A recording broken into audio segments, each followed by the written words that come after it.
আরে এটা তো নাগরিকদের জয় হবে। আপনি নাগরিক, আপনি বাংলায় কথা বলছেন, এমন পরিস্থিতি তৈরি করছে যে আপনাকে প্রুভ করতে হচ্ছে যে আপনি এই দেশের নাগরিক কিনা।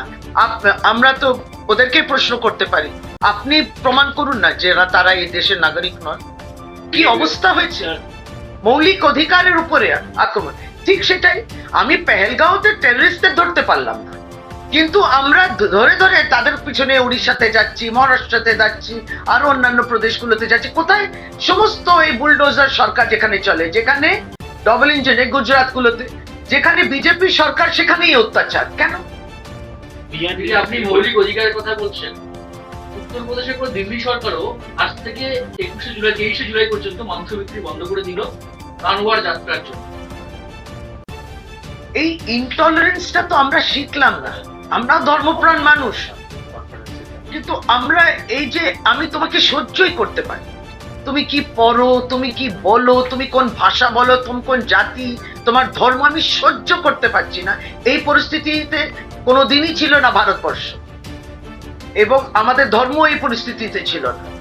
তারা এইগুলো তৈরি করেছে, এবং প্রত্যেকটি কেউ যদি দোকান থাকে তার তো ওটা রুটি রোজগার। আপনি বেরোজগারি যেটাকে বলেন, আনএমপ্লয়মেন্ট বাড়িয়ে দিচ্ছেন, আর এটাকে মোড়ক দিচ্ছেন অন্য রূপে। এটা খুব ভাঙড়ে, আজকে ভাঙড়ে কর্মদাকে খুন করা হয়েছে, রীতিমতো গুলি করে কুপিয়ে খুন করা হলো, এবং রাস্তার উপর সে বাড়ি ফেরার সময় দলের কাজ ফিরে আসার সময় কলকাতা পুলিশ নিয়েছে ভাঙড়, তারপরেও এই ঘটনা এত বড়। নিশ্চয় এটা তো অবশ্য কলকাতা পুলিশ দেখছে, কিন্তু আমি জানি যে মাননীয় বিধায়ক শওকত মোল্লা বলেছেন, এবং তিনি একটা গুরুতর অভিযোগ করেছেন যে আইএসএফ এর হাতেই এই হত্যাটা হয়েছে, এবং এরপরে উনি স্থানীয় বিধায়ক হিসেবে এই কথাটা বলেছেন। সুতরাং তারপর তো কলকাতা পুলিশ দেখছে। না, অভ্যন্তর কোনো কোন্দল নেই ওখানে। দিদি, ভাঙড়ের পরে মালদাতেও একজন তৃণমূল নেতাকে খুন করে দেওয়া হলো, পার্টি থেকে ফিরছিল। এই খুনের রাজনীতি, এই সন্ত্রাসের রাজনীতি যারা করেন তাদের বক্তব্যের মধ্যেও চলে আসে। ভারতীয় জনতা পার্টি তাদের বক্তব্যের মধ্যে সব সময় একে মারতে হবে, ওকে পিটতে হবে, পুলিশ থানা জ্বালিয়ে দিতে হবে, এবং কেউ যদি আমাকে চোখ দেখায় তাহলে পরে আমরা চোখটা উবড়ে নিতে হবে। এই সমস্ত ঘৃণা, এই সমস্ত হেট্রেডের ভাষা, এই বক্তব্য ভারতীয় জনতা পার্টি রাখে। আর সিপিএম আর লেফট ফ্রন্ট যারা আছেন তাদের বেশি কথা না বলাই ভালো। 2011-র আগে 34 বছরের সন্ত্রাস বাংলার মানুষ ভুক্তভোগী। এখন আপনারা এই চুপ থাকলে ভালো।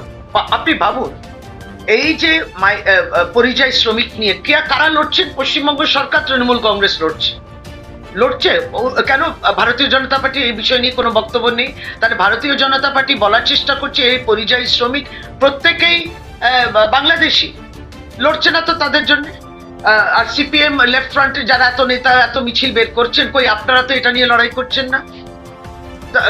ওদের বক্তব্যটা কি এই বিষয় নিয়ে তো স্পষ্ট বলতে হবে।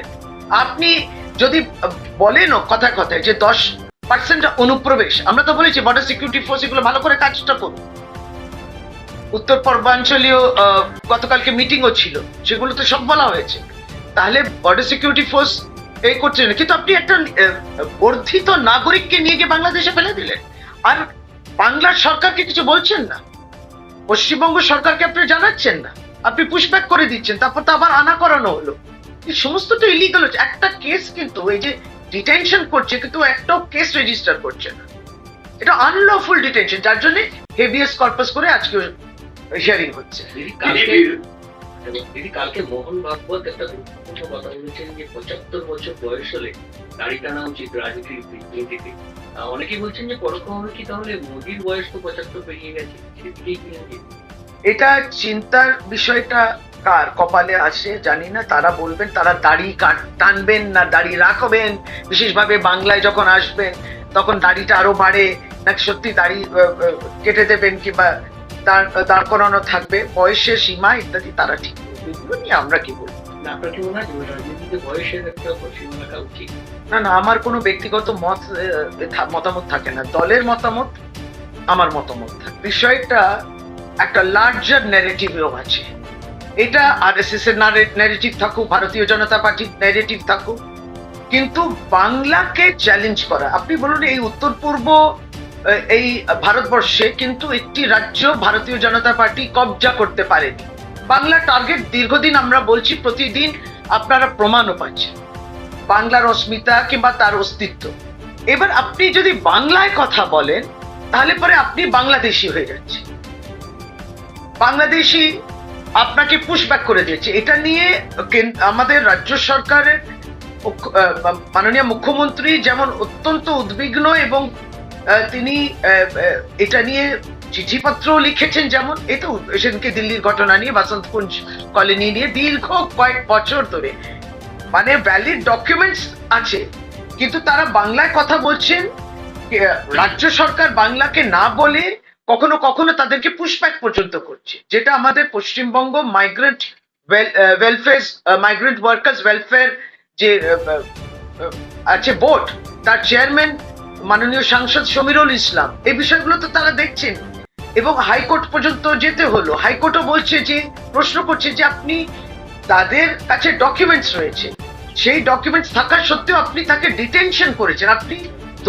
আপনি ভাবুন, পেহেলগাঁওতে যারা খুন করে চলে গেলেন, আপনি সেই অনুপ্রবেশও বন্ধ করতে পারলেন না, তাদেরকে ধরতে পারলেন না। আর এখানে একবারই এই দেশের নাগরিক কেবলমাত্র বাংলায় কথা বলছে বলে, বাংলা পশ্চিম বাংলাকে যারা জয় করতে পারলেন না বলে আক্রমণ। আপনি বাংলা কথা বলতে পারবেন না, এই জায়গায় তো গিয়ে দাঁড়িয়েছে বিষয়। তাহলে উড়িষ্যাতে হয়েছে, মহারাষ্ট্রতে হয়েছে, এবং এতদূর স্পর্ধা যে আমার ডকুমেন্টস রয়েছে, আমি দেশের নাগরিক, আমাকে পুশব্যাক করছে, মানে বলছে যাও বাংলাদেশটা। এই জায়গা না না, এটা তো ডিটেনশন। আপনি তাদের কারেন্ট অফ করে দিচ্ছেন, ইত্যাদি করেছেন, জল অফ করে দিচ্ছেন, দীর্ঘদিন মাইগ্রেন্ট ওয়ার্কার্সরা কাজ করছেন। আপনার এই যে পরিযায়ী শ্রমিক যেতেই পারে, আপনি তো জানেন কত, মানে 1.5 কোটি মতো পরিযায়ী শ্রমিক অন্যান্য রাজ্য থেকে আমাদের কাছে আসে বাংলায়। আমরা তখন বলি যে হাত তুলে আঙুল তুলে তাদের বিরুদ্ধে যে আপনি কেন বলছেন, কোন ভাষার কথা বলছেন, তাদের একদম নিশ্চিন্তে আছে এই প্রদেশে আসে। আউটওয়ার্ড মাইগ্রেশন বলছেন 45 লক্ষ মানুষের, 22 লক্ষ মানুষের, কিন্তু ইনওয়ার্ড মাইগ্রেশন 1.5 কোটি, সেটা নিয়ে কেউ কথা বলবে না এখানে। না, আমাদের বক্তব্য যে পরিযায়ী শ্রমিক যে বাইরে যাচ্ছে, তার সমস্ত দস্তাবেজ যেটাকে বলে ডকুমেন্টস রয়েছে। এই ইলেকশন কমিশনের একটা কাজ চলছে, যেটা নিয়ে সুপ্রিম কোর্ট গতকালকে বলেছে যে আপনি রেশন কার্ড, ভোটার কার্ড আর আধার কার্ড কেন মানবেন না। এই সমস্ত ডকুমেন্টই তাদের কাছে আছে। এই ট্রমা কেন তাদের উপরে আক্রমণ? তুমি বাংলায় কথা বলছো, তুমি থাকতে পারো না।